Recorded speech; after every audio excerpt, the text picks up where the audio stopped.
Hey there, it's Cheska and welcome back to the channel. Last week we reached 500 subscribers, so we're going to be answering your questions. Let's get into it. What do I recommend for people who are just starting out? So for me personally, I started with GarageBand and I found that to be super helpful, especially knowing that like the most common DAWs that people use in the film composing industry is Cubase and Logic. Naturally, Logic was my next step. I would say if you're just starting out to use what's already available to you. So if you have an iPad or, a MacBook, and then go on YouTube to learn how to do it. So you can learn a lot of the basics on your own. Like I'm completely self-taught. What really helped me was just like going onto YouTube, finding someone who was making music in a style that I liked, and then just learning from them. So it's kind of difficult. I think if you have no prior experience to music, like the learning curve is just a little bit steeper for you, but you can learn the basics of music theory and music production all on YouTube. Check the description. I'll break it down by like beginner to intermediate and up. Hope that helps. Obviously, AI is just a tool. Using music that comes from AI, framing it as your own is obviously a terrible idea. What I think this question is getting at though is maybe, how to use AI in a way that is like ethically like sound or doesn't like compromise on your work as an artist. Like how do we navigate this world with AI as composers? Things like AI stem splitters and have AI help you with, cleaning up audio. Those are really useful features. And if it makes you more productive and it lets you focus on the parts of composing that you really love, then like, I love that. Like I want to learn how to use those features. It doesn't help anyone to make AI music and put it in your portfolio. For people who want to spend less and get away with spending as little as possible on music, AI is potentially an option for them. And I personally don't want to cater to that kind of client. So I would say just learn to embrace the parts of AI that help you as a creative person. Just keep learning about it, I guess. Like I'm not the most educated person on this topic. We're kind of like in a period of time where it's been around, like especially for me as a former scientist, like I've encountered like the whole AI, will they like take over our jobs and whatever, like before it really became a thing for artists. But yeah, it's a heavy topic. Why a fountain pen? So if you guys don't know, where is it? Hello? Oh, here she is. This is my... I'll show a better B-roll thing of it later, but this is my new fountain pen from TWSBI, which is absolutely gorgeous. And the reason why I got this is because I have always loved writing down my ideas, and I grew up keeping a diary and journal and like several notebooks. I love writing by hand. And for me today, as a person who creates content, a lot of it is really just writing and storytelling, developing your idea. So I find that writing by hand helps me think more clearly and helps me avoid the distractions that come with typing on a computer or on your phone. So I just wanted to invest in this because I saw it as an investment in my ability to think my own thoughts and really work on my communication skills, I guess. For my other videos that are more, concise, I really try and improve every single time, and that always starts on paper. Yeah, like I just wanted to make writing as enjoyable as possible for myself, because doing that one habit of, journaling, reflecting, that is what ultimately led to me realizing I wanted to be a composer. It also led to a lot of the insights that you see me share and talk about on my channel. Without that, I don't know if I would be here. Yeah, if you're interested, this is actually the TWSBI Eco, #not sponsored, not an affiliate. It'd be cool, maybe one day. But if you want to get one, then I'll leave a link for you in the description. My favorite part is actually the part where I'm not thinking anymore and my subconscious just kind of kicks in and I'm not trying. This doesn't happen all the time, obviously, but if I'm really relaxed and I'm focused and I'm just like in the zone, that is when I feel the most free.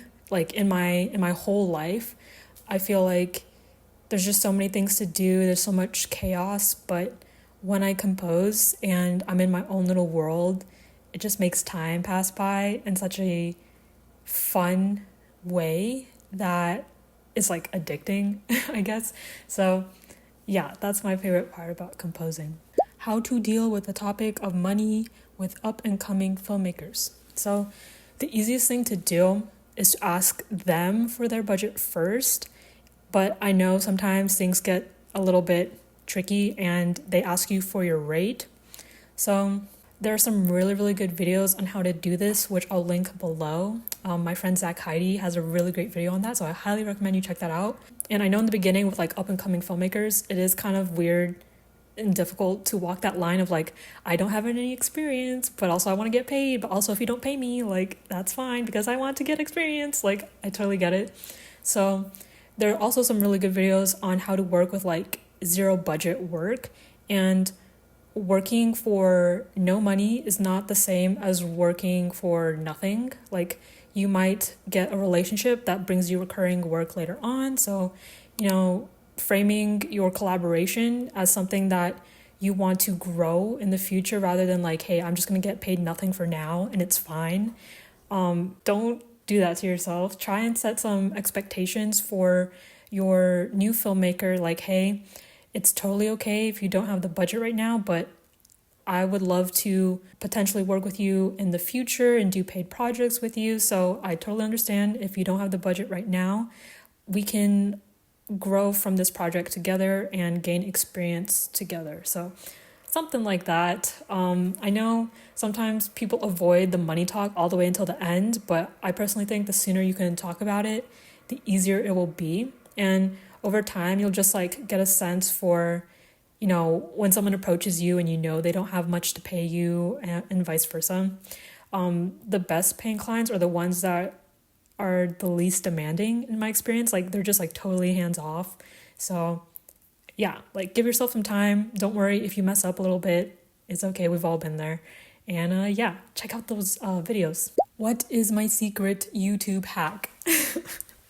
So if you're talking about how I've grown like this engaged little community, you guys, I guess my secret would be to really pay attention to what people are not saying in your industry. So for us, and that Hans Zimmer video that I did, I really felt like no one's talking about this. Everyone just wants to do the biggest projects possible, and everyone just posts like their music, their mock-ups, and I'm just like, well, where's the composer behind this? Like where's the people like building their careers right now who aren't like in Hollywood and whatever? Like you only hear about the successful people, I think.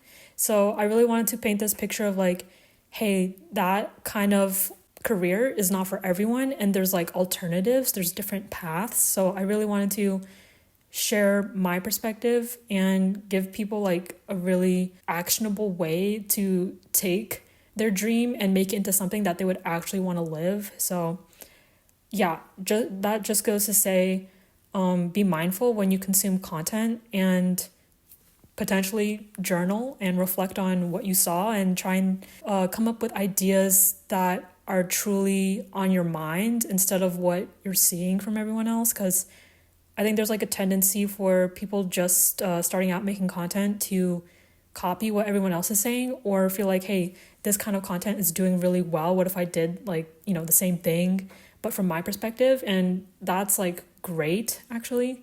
But I would go one step further and say, what are people not saying? And then try and figure out what it is that you want to say that no one else is saying. To give you like some more technical details, I guess I would say be willing to play the YouTube game. So that being thumbnails, titles, and a really snappy intro. So the first 15-30 seconds of the videos I'm trying to do moving forward are scripted now, and everything else is bullet point.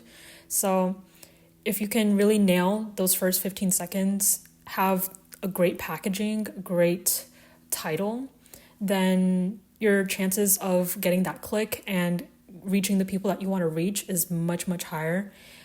Generally, a click-through rate of like 5%, I think, is good. Closer to 10% is better. And then the other number that you really want to focus on is your average view duration and average percent viewed. So are people watching to the end of your video? Because remember, like, what YouTube cares about is keeping people on the platform, which obviously you want people to have like a healthy relationship with social media, but that's like out of your hands. If you want people to see your stuff and the algorithm to reach more people, you need to make it engaging and keep people watching to the end. So yeah, we can make a whole nother video on this in the future, like from the perspective like of being a musician. But there's some really great videos out there already on this topic, so I'll link my favorite one in the description. Have I taught myself other skills like mixing, mastering, or sound design? So to be honest, not really. Like, I do have one favorite mixing and mastering YouTube channel called In the Mix, which I'll link below, and I really love how he explains everything and represents it visually.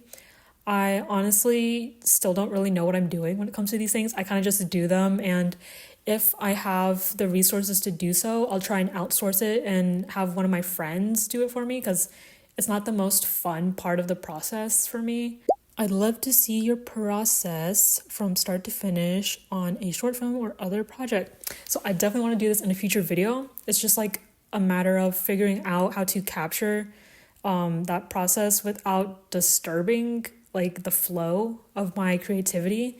Because when you have a camera on, maybe it's because like I'm still new to this, but I'll turn the camera on and then internally I'll just be like, oh, the camera's on, and then get really self-conscious. But I think with each video I'm getting better and better at that. So I'm pretty confident that like in the future I'll be able to make this kind of video and show you guys like completely from scratch how I like to approach a short film. But yeah, sometimes that's hard because you got to keep the film a secret until the filmmakers give the okay to put it out in the world, and you don't want to, take away the spotlight or the surprise from the premiere and whatnot. So yeah, in the future, can I be your friend? So, okay, obviously this is from a person who is already my friend. You know who you are. But for those of you that don't really know me personally, I encourage you, don't be shy. Reach out to me on Instagram. Ask me your questions. Strike up a conversation with me. Like, it's okay. You don't need to worry. If you're like kind of asocial, kind of an introvert, like, don't worry. That's literally me sometimes. I know, like, it may seem like, oh my gosh, Jessica, you're very extroverted and you seem so comfortable on camera, but like, these are all lies.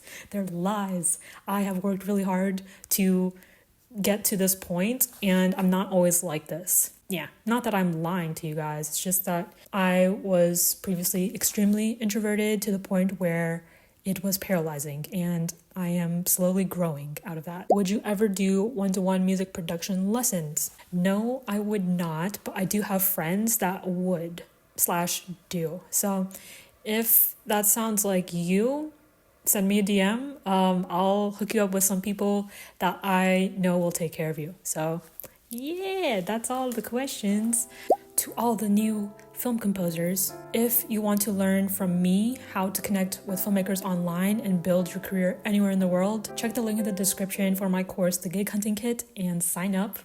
I love helping you guys, and this is honestly part of my dream. See you there. See you in the next video.